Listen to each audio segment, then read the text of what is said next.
Hello നമസ്കാരം. ഇന്ന് December മാസം 3 ഈ ഒരാഴ്ച OTT റിലീസ് നടത്താനിരിക്കുന്ന ചിത്രങ്ങൾ ഏതൊക്കെയാണെന്നാണ് വീഡിയോ ഭാഗത്ത് നോക്കാൻ പോകുന്നത്. വീഡിയോയിലേക്ക് എടുക്കുന്നതിനും എല്ലാവരും വീഡിയോ ലൈക്ക് ചെയ്യുക. നമ്മുടെ ചാനലിലെ വീഡിയോ ആദ്യമായാണ് കാണുന്നതെങ്കിൽ ചാനലും കൂടി സബ്സ്ക്രൈബ് ചെയ്യുക. ലിസ്റ്റിലെ ആദ്യത്തെ ഒരു ചിത്രമാണ് ഹിന്ദി സിനിമയും കൂടെ ആലിയ ഭട്ട് കേന്ദ്ര കഥാപാത്രം എത്തിയിട്ടുണ്ടെന്ന ഏറ്റവും പുതിയ ചിത്രം ജിഗ്ര ചിത്രത്തിൻ്റെ OTT അവകാശങ്ങളിൽ നിന്ന് തന്നെ സ്വന്തമാക്കിയ നെറ്റ്ഫ്ലിക്സ് എന്ന് പറയുന്ന OTT പ്ലാറ്റ്ഫോമാണ്. ചിത്രം ഈ വരുന്ന ഡിസംബർ മാസം 6 ആയിരിക്കും നെറ്റ്ഫ്ലിക്സ് OTT പ്ലാറ്റ്ഫോം വഴി OTT റിലീസ് നടത്തുക. രണ്ടാമത്തെ ചിത്രമാണ് മറ്റൊരു ഹിന്ദി സിനിമയും കൂടിയായ രാജ്കുമാർ റാവു കേന്ദ്ര കഥാപാത്രം എത്തിയിട്ടുണ്ടെന്ന ഏറ്റവും പുതിയ ഹിന്ദി ചിത്രം വിക്കി വിദ്യാക്ക ഓവാല വീഡിയോ.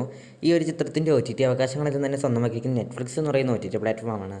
ചിത്രം ഒരുപക്ഷെ ഡിസംബർ മാസം 6 ജിഗ്രയ്ക്കൊപ്പം അല്ലെങ്കിൽ ഡിസംബർ മാസം 13 ആയിരിക്കും നെറ്റ്ഫ്ലിക്സ് OTT പ്ലാറ്റ്ഫോം വഴി OTT റിലീസ് നടത്തുക. ഡിസംബർ മാസം 6 OTT റിലീസ് നടത്താനിരിക്കുന്ന മറ്റൊരു ഹിന്ദി സിനിമയാണ് അഗ്നി ചിത്രം ഈ വരുന്ന ഡിസംബർ മാസം 6 ആയിരിക്കും Amazon prime videos OTT platform വഴി മലയാളം ഉൾപ്പെടെ ഭാഷകളിൽ ചിത്രം OTT റിലീസ് നടത്തുക. അടുത്ത ചിത്രമാണ് സ്വർഗവാസിൽ. തമിഴ് ചിത്രം കൂടി RJ ബാലാജി കേന്ദ്ര കഥാപാത്രമായി